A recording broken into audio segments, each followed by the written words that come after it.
గొప్ప గొప్ప వాళ్ళను చూసి మామూలు మనుషులను చిన్నచూపు చూడకండి. సూది పని కత్తి, కత్తి పని సూది ఎన్నడూ చేయలేవు. ఎవరి గొప్పతనం వారిదే.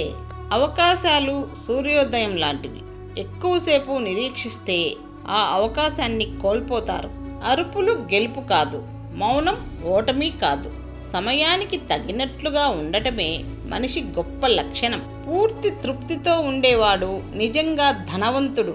అత్యంత క్లిష్ట పరిస్థితుల్లో కూడా తమ లక్ష్యం వైపు దృఢంగా ఉండే వారికి అదృష్టం కూడా అనుకూలంగా ఉంటుంది. కష్టపడడం తప్పు కాదు, కష్టాన్ని ఇష్టపడకపోవడం తప్పు.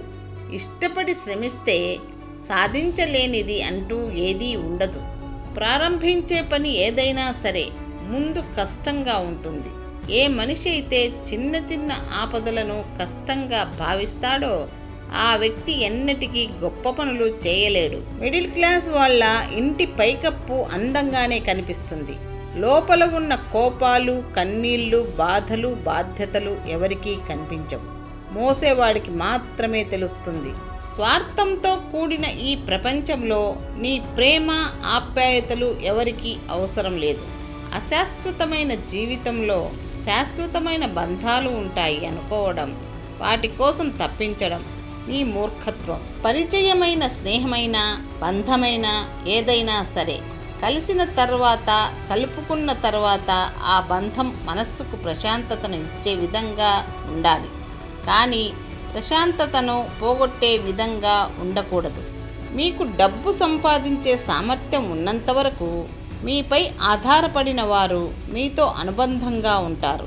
ఆ తర్వాత మీరు బలహీనమైన శరీరంతో జీవించినప్పుడు మీతో ఒక్క మాట కూడా మాట్లాడరు. విద్యార్థి గెలవాలంటే జవాబులు తెలియాలి. మనిషి గెలవాలంటే ప్రశ్నించడం తెలియాలి. బాగా నేర్చుకొని ఆ నేర్చుకున్న దాన్ని ఆచరించని వాడు బాగా దున్ని అలా దున్నుతూనే ఉండి ఏనాడో విత్తనం నాటనివాడు, ఆ ఇద్దరూ ఒక్కటే. మనిషికి గొప్ప ఆభరణం వ్యక్తిత్వం. ఆ వ్యక్తిత్వ విలువ మన జీవన విధానాన్ని మార్చేస్తుంది. అలాంటి వ్యక్తిత్వాన్ని కోల్పోతే సర్వస్వం కోల్పోయినట్లే. అందుకే ఎన్నడూ ఆ విలువను చేజార్చుకోవద్దు. రాముడిని సీత దగ్గరికి చేర్చింది రాముడి పట్టుదల మాత్రమే కాదు, సీత నమ్మకం కూడా. ప్రేమంటే ఒకరే నడిచి చేరుకునే దూరం కాదు, ఇద్దరు కలిసి చేసే ప్రయాణం. ఎన్ని పూజలు చేసినా, ఏ గుడికి వెళ్ళినా నీ వల్ల ఒక మనసు కన్నీరు పెడితే ఆ కర్మఫలం నీవు అనుభవించక తప్పదు. బియ్యపు గింజ మరిగే పాలతో కలిస్తే పాయసం అవుతుంది. అదే నీళ్ళ ఎసురులో కలిస్తే అన్నం అవుతుంది. అదే పసుపుతో కలిస్తే దీవించే అక్షితలు అవుతాయి. అదే బొగ్గుతో కలిస్తే పనికి రాకుండా పోతుంది. మనం కూడా అంతే. మనం నలుగురితో కలిసే విధానం బట్టి మన యోగ్యత నిర్ణయించబడుతుంది.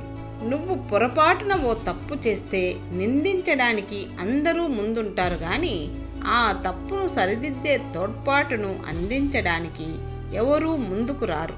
మంచి మనసున్నవాడికి భగవంతుడు 100 కష్టాలు కల్పించినా అంతకు రెట్టింపు సంతోషాలను అనుగ్రహిస్తాడు. రాయితో కొడితే అద్దం పగులుతుంది. కటువైన మాటల వల్ల మనసు ముక్కలవుతుంది. అమృతాన్ని పోసినా రెండింటినీ అతికించలేము. ఒకవేళ అతికించినా మునుపటి నాణ్యత ఉండదు. ఏ బంధమైనా అంతే. విలువ తెలుసుకొని కాపాడుకున్నంత కాలమే. గొప్ప గొప్ప వాళ్ళు నాకు స్నేహితులు కావాలని కోరుకోను. నా స్నేహితులందరూ గొప్పవాళ్ళు కావాలని కోరుకుంటాను. ఆడది తప్పు చేస్తున్నప్పుడు బాధపడదు, కానీ తప్పు జరగాక పదే పదే గుర్తు చేసుకుంటూ బాధపడుతుంది.